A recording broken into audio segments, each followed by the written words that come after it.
चढ़ी के पहाड़वा पर घोर तपना कैनी, घोर तपना कैनी हो।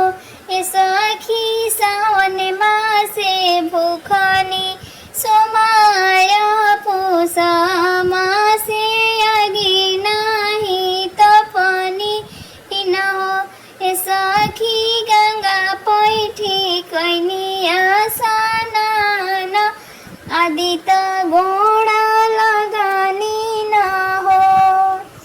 कार्तिक भोरही नहाइनी त तुलसी पूजा कैनी, त तुलसी पूजन कैनी हो। ए सखी भादो मास में भूखनी तीज बारतिया तो शिवा के पूजन कैनी, रात भर भजन कैनी हो।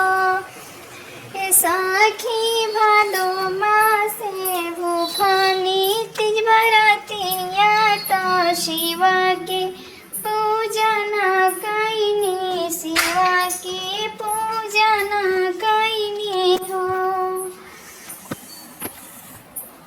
इसके चलते तोहरे करनवाना ये गौरा माई, तोहरे करनवाना चमके मंगिया के हो से नूरवा, गौरा माई तोहरे करनवाना कि चमके मंगिया के हो सिंदूरवा, गौरा माई तोहरे करनवाना, तोहरे करनवाना ये गौरा माई तोहरे करनवाना कि चमके मंगिया के हो सिंदूरवा, गौरा